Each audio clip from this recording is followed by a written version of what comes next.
Welcome back to the channel. Today, we're not just going to analyze a car, we're going to examine a cultural artifact, an American icon from the mid-20th century that burst onto television screens and into the collective memory of a generation. We're talking about the 1966 Batmobile. Remember January 1966. The world was a different place. The Vietnam War was intensifying, the civil rights movement was at its peak, and the counterculture was beginning to emerge. In the midst of this turbulent decade, a television show debuted that was so colorful, so deliberately absurd, and so undeniably cool that it became an instant phenomenon. That show was Batman. For 2 nights a week, Americans gathered in front of their televisions to watch the Dark Knight and the Boy Wonder fight crime in Gotham City. But the real star, the mechanical marvel that captivated the imagination of all children and, let's be honest, all adults, was the Batmobile. It was a black beast, rocket-powered and packed with gadgets, with a unique look on the streets. It was the ultimate expression of the optimism of the space age and the burgeoning car culture of the 1960 seconds. But behind the atomic turbine engine and the flashing red headlights lies a story far more fascinating than the cartoonish plots of the series.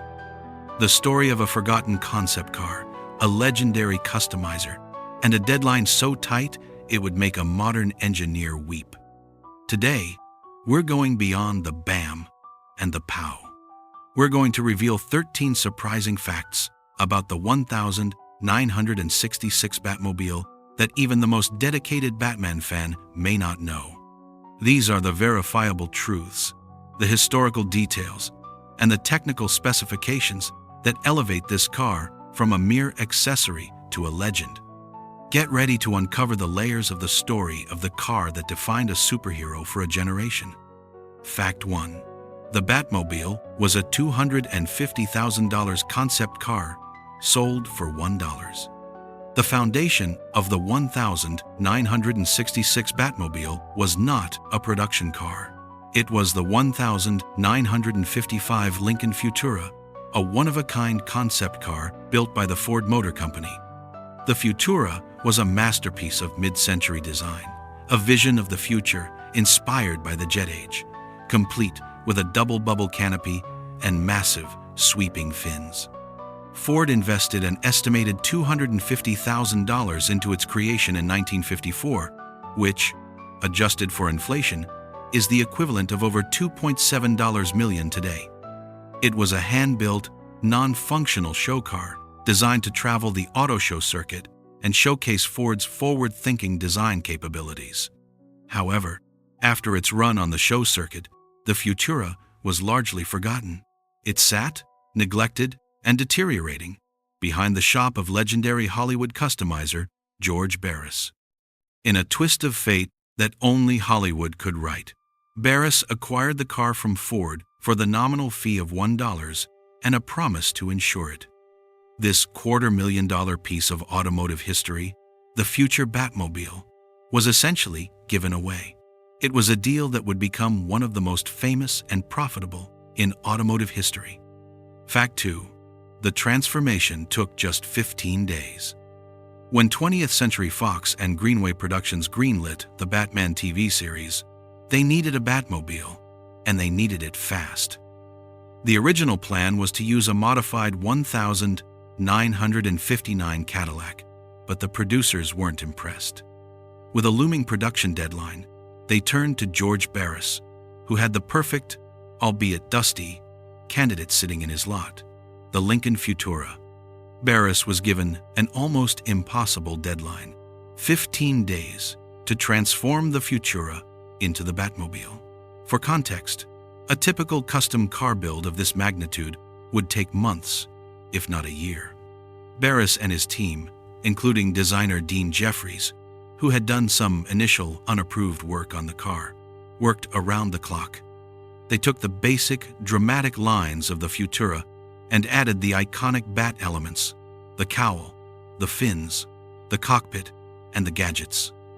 The sheer speed of this transformation is a testament to the skill and frantic pace of Hollywood customizers in the 1,960 seconds. Fact 3. It was powered by a standard Ford V8, not an atomic turbine. On screen, the Batmobile was said to be powered by an atomic turbine engine, complete with a massive, glowing exhaust port that suggested immense, futuristic power. This was, of course, pure Hollywood fantasy. The actual engine powering the Batmobile was a much more conventional, but still potent, Ford 390 cubic inch V8. This was a common engine in full-size Ford and Mercury vehicles of the era, known for its reliability and torque. In its original Lincoln Futura configuration, this engine was rated at approximately 330 horsepower. The car's weight, a hefty 5,500 pounds, due to its all-steel body and the added custom components, meant that while it looked like a rocket, its performance was more akin to a large, comfortable sedan of the time. The jet exhaust was merely a cosmetic addition, often fueled by propane, to create the dramatic, fiery effect seen on the show. The real power came from good old American iron. Fact 4. The original car had no doors. One of the most distinctive features of the 1955 Lincoln Futura was its unique entry system. It did not have conventional doors. Instead, the car featured a double bubble canopy, a clear acrylic roof that was split down the middle. To enter the car, the driver and passenger would open their respective halves of the canopy, which would swing upward like a fighter jet's hatch. Barris retained this feature for the Batmobile, which is why Batman and Robin are always seen sliding into the cockpit from above, rather than opening a door. This design choice, a carryover from the original concept car, perfectly fit the Batmobile's futuristic, aircraft-inspired aesthetic, and added to the theatricality of the hero's entrance and exit. Fact 5. The Batmobile's license plate number is a hidden code. The Batmobile's license plate, prominently displayed on the rear, reads 2F3567. While it appears to be a random registration number from Gotham City 1966, it is actually a subtle nod to the car's origin and the customizer. The 2F is believed to stand for Futura and Ford, acknowledging the car's heritage. The 3567 is more speculative, but is often linked to Barris's shop or a specific date in the car's history. This small detail is a classic example of the Easter eggs and inside jokes that customizers often embed in their creations, a secret handshake for those in the know. Fact 6. The Bat turn required a parachute. One of the most memorable stunts in the series was the Bat turn, where the Batmobile would execute a rapid 180-degree turn in a tight space. This wasn't just clever driving. It was a function of a real working gadget, the Batchute. The Batmobile was equipped with two 10-foot diameter parachutes mounted on the rear deck. In the show, Batman would deploy one of these chutes to slow the car down and assist in the rapid, controlled spin-out. This was a genuine piece of racing technology adapted for the screen. The parachutes were real, and they were used to execute the dramatic turns, adding a layer of authenticity to the car's fictional capabilities. Fact 7. The original Batmobile was a rental, not owned by the studio. Despite the massive success of the Batman series, 20th Century Fox did not own the Batmobile. George Barris retained ownership of the original car, which he had transformed from the Lincoln Futura. He leased the car to the studio for the duration of the show's production. This was a shrewd business move by Barris. By retaining ownership, he ensured that he would profit from the car's immense popularity long after the series ended.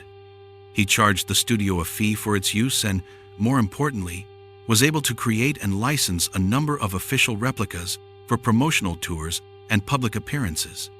This single car became the cornerstone of Barris's legacy and a significant source of income for decades. Fact 8. 3 official replicas were built for the show's promotion. The original Batmobile, the one built from the Lincoln Futura, was the hero car, used for close-ups and most of the driving scenes. However, due to the demanding schedule of the show and the need for promotional appearances across the country, Barris built 3 official fiberglass replicas.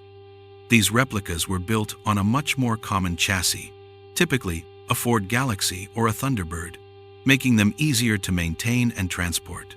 They were visually identical to the original and were used for long-distance shots, stunts, and, most importantly, for touring the country to promote the show. This is why many people today have a memory of seeing the Batmobile at a local car show or fair. It was likely one of these official, Barris-sanctioned replicas. Fact 9. The Batmobile was the first car to be sold for over $4 million at auction. For nearly 50 years, George Barris kept the original 1966 Batmobile in his personal collection, occasionally displaying it at his museum. In January 2013, Barris decided to sell the car at the Barrett-Jackson auction in Scottsdale, Arizona. The car sold for a staggering $4.62 million. At the time, this made the 1966 Batmobile one of the most expensive pieces of television memorabilia ever sold and one of the highest prices ever paid for a custom car at auction. The buyer was Rick Champagne, a businessman from Arizona who owned a logistics company. The sale cemented the car's status not just as a piece of pop culture, but as a highly valuable piece of automotive art and history. Fact 10. The car's interior featured a Batscope and a Bat Ray. The Batmobile's interior was a marvel of fictional technology, a dizzying array of buttons, switches, and screens that were the envy of every young viewer. Among the most notable gadgets were the Batscope, a radar-like screen used for tracking villains, and the Bat Ray, a powerful beam weapon.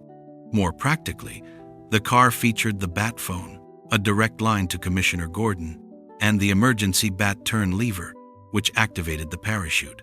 The dashboard was dominated by a complex-looking control panel, which, in reality, was largely composed of repurposed aircraft and electronic components to give it that high-tech, functional look. The sheer density of these fictional gadgets was a key part of the car's appeal, suggesting that Batman was not just a fighter, but a master of technology. Fact 11. The car was originally painted white. Before its transformation into the Batmobile, the 1955 Lincoln Futura was painted a pearlescent white. This was the color it wore during its time on the auto show circuit. The white paint, combined with the car's dramatic, flowing lines, was intended to give it a futuristic, ethereal look. When George Barris acquired it, the car was still white, though the paint was peeling and the car was in rough shape. Barris initially considered painting it red, but after consulting with the show's producers, they settled on the now iconic glossy black with fluorescent red-orange trim. The black was chosen to evoke the darkness and mystery of Batman, while the bright trim ensured the car would pop on the era's color television sets. Fact 12. The car's design was inspired by a manta ray. The original designer of the Lincoln Futura, Bill Schmidt, and his team were heavily influenced by the burgeoning space age and the natural world. The car's most striking features, the massive, curved fins and the double bubble canopy, were directly inspired by the manta ray. The manta ray, with its wide, flat body and sweeping pectoral fins, provided the perfect template for a car that looked like it was gliding through the air. This organic, yet futuristic inspiration is what gave the Futura, and subsequently the Batmobile, its unique, almost living quality. It was a fusion of nature and technology, a design philosophy that was ahead of its time. Fact 13. The car almost killed Robin Burt Ward. The life of a stunt car is often dangerous, and the Batmobile was no exception. Actor Burt Ward, who played Robin, recounted a terrifying near-death experience involving the car in his autobiography, Boy Wonder, My Life in Tights. During a scene where the Batmobile was supposed to speed out of the Batcave, the car, which was heavy and powerful, experienced a mechanical failure. Ward, who was riding shotgun, was nearly thrown from the vehicle. In another incident, the car's jet exhaust, which was rigged to shoot flames, malfunctioned, causing a small fire near the cockpit. These incidents highlight the inherent risks of filming with a highly modified, one-off vehicle and serve as a stark reminder that the Batmobile was a real, powerful machine, not just a toy. So there you have it, gentlemen. 13 verifiable, historical facts that reveal the true story of the 1966 Batmobile. It's a story that begins with a $250,000 vision of the future, a forgotten relic, and a $1 transaction that changed pop culture forever. This car is more than just a vehicle. It's a perfect snapshot of the 1960 seconds, a decade of bold design, technological optimism, and a healthy dose of campy fun. It was the ultimate expression of the American custom car scene, a testament to the genius of George Barris and the mechanical heart of a television phenomenon. Now, we want to hear from you. Which of these facts surprised you the most? Did you know the Batmobile was originally white, or that it was sold for a single dollar? Maybe you remember seeing one of the official replicas on tour when you were a kid. Drop a comment below and share your favorite memory or the fact you liked most. Your stories strengthen this community of classic car enthusiasts and historians. If you enjoyed this deep dive into automotive history and want to see more content that separates the fact from the fiction, do us a favor, hit that like button, and more importantly, subscribe to the channel and ring that notification bell. It helps us bring more of these incredible stories to light. Thank you for watching. We'll see you next time, and keep those engines running.